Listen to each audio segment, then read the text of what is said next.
नमस्कार दोस्तों, कैसे आप सब और स्वागत है आप सभी का फिर से एक नए वीडियो में। विश्वास है कि आप सभी ठीक होंगे। तो भाई लोग, पिछला जो मेरा वीडियो था वो था वीएमसी मशीन के ऊपर था, और अब ये वीडियो होने वाला है। काफ़ी दोस्तों का क्वेरीज आ रहा था और उसके बाद में फिर पूछ रहे थे सर सीएनसी के बारे में भी बताओ, और सीएनसी मशीन क्या है क्या नहीं है। सारी चीज़ें इस वीडियो में मैं सारा जो सीएनसी का फंडा है इसमें क्लियर कर दूंगा। इसका जॉब क्या है, जॉब है या स्कोप है या नहीं है, इंडस्ट्री इंडिया में क्या है, और हमारा जो बाकी कंट्रियों में कैसे काम होता है सीएनसी का, सारी चीज़ें इस वीडियो में मैं क्लियर कर दूंगा। तो वीडियो को स्टार्ट करते हैं, डिले नहीं करते हैं। और स्टार्ट करने से पहले ये बता देता हूँ कि वीडियो को पूरा देखना, तभी आप समझ पाओगे। और वीडियो को स्किप मत करना, स्किप करोगे तो फिर जो चीज़ें हैं मैं बता रहा हूँ आपको, वो आपको आपके पल्ले नहीं पड़ेगा, आप नहीं समझ पाओगे और आप फिर मिस कर दोगे। तो इसलिए वीडियो को पूरा देखना। अगर सही लगे, अच्छा लगे तो प्लीज़ लाइक एंड सब्सक्राइब ज़रूर करना। तो वीडियो को डिले नहीं करते हैं और स्टार्ट करते हैं। मेन टॉपिक पे आते हैं। सीएनसी मशीन है क्या, इसका फंडा क्या है क्या नहीं है, सारी चीज़ें मैं बताता हूँ इस वीडियो में। तो भाई, मैं हूँ विवेक और आप सभी के सामने, और सीएनसी के बारे में कुछ चीज़ें मैं आपको बताने जा रहा हूँ। जिसको पता है ठीक है, नहीं पता है वो भी जान ले, ठीक है। तो भाई, सीएनसी मशीन क्या है। जब सीएनसी मशीन की बात आती है ना, तो हम पहले कहते हैं कि भाई सीएनसी के बारे में हमें जानना ज़रूरी है। तो जो टेक्निकल जिन्होंने डिप्लोमा डिग्री वगैरह कर रखा है उनको तो मालूम है कि सीएनसी मशीन है क्या। जिन्होंने, कुछ लोगों ने नहीं भी कर रखा है, उनको भी थोड़ा बहुत मालूम है कि सीएनसी क्या है भाई। तो मैं बता दूं आपको कि सीएनसी जो है ना, एक कंप्यूटर न्यूमेरिक कंट्रोल है, या फिर कंट्रोलर भी उसको बोल सकते हैं। जो हमारा जो पार्ट को क्या है कि हम एक न्यूमेरिक जो न्यूमेरिक होता है, न्यूमेरिक डायमेंशंस होती हैं, ठीक है।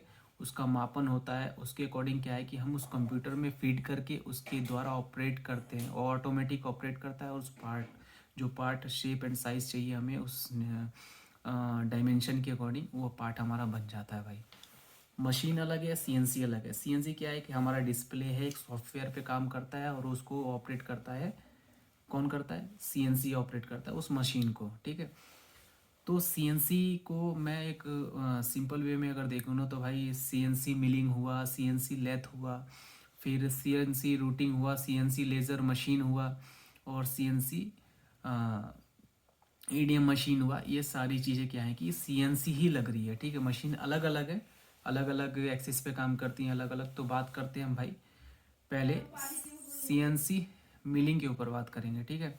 कि सीएनसी मिलिंग है क्या चीज़। सीएनसी मिलिंग मशीन हमारे कितने एक तो 3 एक्सिस, 4 एक्सिस और 5 एक्सिस पे काम करती हैं। सीएनसी मिलिंग मिलिंग मशीन अलग है, आप थोड़ा बहुत पढ़ लेना। नहीं अगर पता है तो मैं आपको फिर, अगर आपको इस पे एक सेपरेट वीडियो चाहिए तो मैं उस पर भी एक सेपरेट वीडियो बना दूंगा कि भाई सीएनसी मिलिंग मशीन क्या है, इसका स्कोप क्या है, ये किस किस फील्ड में यूज होता है, ठीक है। वैसे ही है हमारा सीएनसी लेथ मशीन है, ठीक है।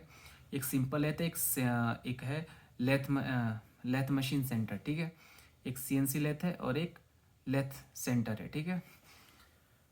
तो ये सीएनसी लेथ सेंटर और सीएनसी लेथ मशीन जो है, ये थोड़ा एक हल्का सा डिफरेंस है इसमें, ठीक है। सीएनसी जो लेथ सेंटर जो हम यूज़ करते हैं, ये ज़्यादा इफ़िशेंसी प्रोडक्शंस के लिए यूज़ करते हैं, ठीक है। बाकी नॉर्मल वर्क के लिए भी यूज़ करते हैं। वैसे ही हमारा है भाई सीएनसी रूटिंग, ठीक है। और उसके बाद में फिर आता है हमारा सीएनसी लेज़र कटिंग मशीन। कोई भी हैवी मटेरियल या फिर हैवी मेटल को काटने के लिए हम एक लेज़र का यूज़ करते हैं, एक रेज का यूज़ करते हैं, और उसको ऑपरेट करते हैं हम, क्या है कि वही बात है, कंट्रोलर से ही उसको ऑपरेट करते हैं, ठीक है। और उसके बाद में आप सीएनसी ईडीएम, सीएनसी ईडीएम यह है इलेक्ट्रिक डिस्चार्ज मशीन जो होती है। हमारा कोई भी डाई वगैरह, इसमें एक कॉपर का रॉड वगैरह यूज़ करते हैं, फिर एनोड का डिस्चार्ज वगैरह ये यूज़ करके हम इसको क्या है कि वहाँ से मेटल को कटिंग करते हैं, ठीक है। ये ज़्यादातर मैंने देखा है कि भाई जो डाइया वगैरह होती हैं, ये इनके लिए यूज़ किया जाता है, ठीक है। तो ये चीज़ है हमें। और इनका स्कोप क्या है, गल्फ़ में भी बता दूं मैं आपको। दुबई हुआ, सऊदी अरबिया, कतर, ओमान, यहाँ किस किस चीज़ के लिए यूज़ किया जाता है, और इसका जो स्कोप है या नहीं है भाई, इसका बहुत स्कोप है। ऐसा नहीं है कि इसका स्कोप नहीं है, इसका बहुत स्कोप है ना। आप अगर एक ऑपरेटर है ना, अगर आप एक ऑपरेटर हैं तो आप एक मशीन मान के चलिए एक अच्छे ऑपरेटर बनना चाहते हैं, तो और उसके बाद में फिर अपने नॉलेज को बढ़ाना चाहते हैं, तो मैं सही बता दूं सीएनसी एक अच्छी लाइन है ना। सीएनसी एक अच्छी लाइन है और आप इसको सीख कर आगे भी जा सकते हैं। गल्फ़ में जॉब है, यूरोप में भी जॉब है और इंडिया में भी जॉब है। तो ये सारी चीज़ें हैं। ये किस किस इंडस्ट्री के लिए यूज़ होता है भाई, पहले तो मेटल में बता दूं मैं। स्टेनलेस स्टील के लिए यूज़ होता है, कॉपर के लिए यूज़ होता है, कॉपर इंडस्ट्री के लिए यूज़ होता है। उसके बाद में फिर एल्युमिनियम इंडस्ट्री के लिए यूज़ होता है ना ये। और फिर आपका ब्रास वगैरह जो मेटल है, ब्रास वगैरह मेटल पे ये सीएनसी काम करता है, ठीक है। प्लास्टिक मेटल मटेरियल पे भी काम करता है। ये सारे डिफरेंट वगैरह जो मटेरियल इन पे काम करते हैं, ठीक है। किस किस इंडस्ट्री के लिए यूज़ होता है ये भी मैं आपको बता दूं कि ये जो यूज़ होता है ना भाई, एक तो ऑटोमोबाइल ऑटोमोटिव, ये दोनों अलग अलग हैं। ऑटोमोबाइल अलग है और ऑटोमोटिव अलग है। ऑटोमोबाइल क्या है कि हमारा गाड़ी के पार्ट्स को असेंबल करके हम बाइक बनाते हैं या फिर कार बनाते हैं, वो है हमारा ऑटोमोबाइल इंडस्ट्री। ऑटोमोटिव इंडस्ट्री में हम कोई भी पार्ट बनाते हैं ना, या तो हमारा कास्टिंग हुआ या फिर फोर्जिंग हुआ या फिर बोलते हैं ना, सॉरी, कोल्ड वर्क हुआ या फिर कटिंग वगैरह करके, तो इसमें ना सीएनसी का एक बहुत बड़ा रोल होता है। एक पार्ट को फिनिशिंग देने के लिए उस शेप एंड साइज़ का हमें पार्ट चाहिए, तो उसको कटिंग वगैरह करने के लिए क्योंकि हमें जो ज़ीरो टॉलरेंस या फिर 0.0 जो भी उनका टॉलरेंस रहता है उस पर काम करती है, ठीक है। उसके बाद में आप चले जाइए हॉस्पिटलिटी, मतलब मेडिकल इक्विपमेंट और इंस्ट्रूमेंट जो बनाते हैं ना, उसमें भी हम सीएनसी मशीन का ही यूज़ करते हैं। और उसके बाद में फिर आपका आ जाता है प्लास्टिक इंडस्ट्री में भी इसका यूज़ करते हैं, ज्वेलरीज इंडस्ट्री में भी यूज़ करते हैं। जो महंगे महंगे गोल्ड वगैरह डायमंड वगैरह के सारी चीज़ें जो बनाई जाती हैं वो सीएनसी मशीन के अकॉर्डिंग ही बनाई जाती हैं। तो वुड वगैरह जो बड़े बड़े जो घरों में या फिर बड़े बड़े अपार्टमेंट वगैरह में जो हमारा डिज़ाइन वगैरह, जो वुड्स वगैरह के डिज़ाइन वगैरह जो लगे रहते हैं, वो भी सीएनसी मशीन के द्वारा ही बनाए जाते हैं। जॉब्स की बात करते हैं, अब आते हैं जॉब्स की बात, ठीक है, कि इसका जॉब्स है या नहीं है, कैसे मतलब हम इस जॉब्स को ले। तो ज़्यादा कुछ इसमें चोचलेबाजी नहीं है, ठीक है, और ज़्यादा कुछ आपको सोचना नहीं है। अगर आपको जॉब लेना है एक अच्छे, अगर ऑपरेटर लेवल की जॉब लेना है तो भाई गल्फ़ के लिए भी, यूरोप के लिए भी वैकेंसी आती रहती हैं। आपका दिल्ली, मुंबई, चंडीगढ़, चेन्नई, हर जगह आता रहता है, तो वहाँ से भी आप लोग अप्लाई कर सकते हैं। ये प्लेसमेंट वगैरह पे आते रहते हैं, ठीक है।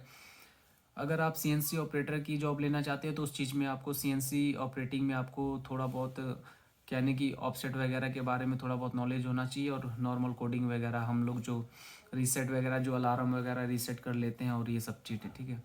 एक टेक्नीशियन की अगर जॉब चाहिए, सीएनसी टेक्नीशियन हुआ या फिर इंजीनियर हो, तो उसके लिए भाई आपको एक्सपर्ट होना पड़ेगा। प्रोग्रामिंग से लेके, कोडिंग से लेके, एक सर्विस मेंटेनेंस तक आपको थोड़ा बहुत काम आना चाहिए, जो नॉर्मल आप काम कर सकते हैं, ठीक है, मेंटेनेंस में। तो ये चीज़ है भाई। और सीएनसी का स्कोप जो है ना, मैं आपको एक बात बता दूं, सीएनसी का स्कोप कभी ख़त्म होने वाला नहीं है। इसमें और एडवांस मशीनें आती जाएंगी, रोबोटिक मशीनें भी हैं। तो हमें सीएनसी को समझना पड़ेगा, है ना। मशीन अलग कर दो, आप सीएनसी अलग कर दो, तो पहले सीएनसी को देखोगे तो वो चीज़ अलग है। तो यही चीज़ है भाई। वीएमसी का ऊपर मैंने जो वीडियो बनाया है वो भी सेम यही वीडियो था, बट थोड़ा डिफरेंस अलग है। बाकी दोनों एक ही इंडस्ट्री के लिए सारी जो सेम इंडस्ट्री है उसके लिए यूज़ हो जाता है। और एक्सिस वगैरह का भी फ़र्क है, जिसमें हमारा जिस मेटल पे हमें ज़्यादा वर्क करना है और ज़्यादा चीज़ें उस पर फिक्स करनी है, तो उसके लिए हम 5 एक्सिस हुआ, फिर मल्टी एक्सिस स्पिंडल्स का यूज़ करते हैं, वो वीएमसी वगैरह के ऊपर यूज़ करते हैं, ठीक है। बाकी मिलिंग वगैरह में हम, और हाँ, सबसे बड़ी जो चीज़ है ना, टूल एंड डाई की जो कंपनियां है ना, सबसे ज़्यादा ताइवान, हांगकांग और आपका चाइना हुआ, जापान हुआ, ये सारे कंट्रियाँ यूज़ करते हैं और इनको अच्छी रिक्वायरमेंट आती है। और ये आप ऑनलाइन भी सर्च करके दे सकते हैं, लिंक्डइन हुआ या फिर आप ऑफलाइन भी जॉब आती हैं, वैकेंसीज आती हैं, लेकिन उनका कभी कभार आता है, साल में 1-2 बार आता है। तो आप एक अच्छा ऑपरेटर भी बन के जा सकते हैं, एक अच्छा टेक्नीशियन, एक अच्छा इंजीनियर बन के भी बाहर की जॉब आप ले सकते हैं, ठीक है। तो ये था मेरा बेसिक। अगर आपको इसमें डिटेल में चाहिए कि हाँ मिलिंग मशीन के ऊपर भी वीडियो चाहिए, या फिर आपको ईडीएम के वगैरह, ईडीएम मशीन के वगैरह, जो ईडीएम मशीन है उसके भी ऊपर आपको चाहिए कि इनका स्कोप क्या है क्या नहीं है, तो सारी चीज़ें मैं आपको क्लियर कर दूंगा, ठीक है। आप डिमांड कर सकते हैं। अगर वीडियो अच्छा लगे तो please and like and subscribe ज़रूर करना, ठीक है भाई लोग। ज़्यादा इस वीडियो को लंबा नहीं करेंगे, और डिटेल में अगर बात करना होगा तो मैं फिर आपको एक और वीडियो दे दूँगा, कोई प्रॉब्लम वाली बात नहीं है। तो अगर वीडियो समझ में आया हो और अच्छा लगे तो प्लीज़ लाइक एंड सब्सक्राइब ज़रूर करना। मिलते हैं आपसे नेक्स्ट वीडियो में, नेक्स्ट इन्फॉर्मेशन के साथ में, और नेक्स्ट जो भी गाइड करना होगा मैं आपको करूँगा, ठीक है। और वीडियो अच्छा लगे तो प्लीज़ यार लाइक तो ज़रूर करना, ठीक है। ओके भाई, मिलते हैं।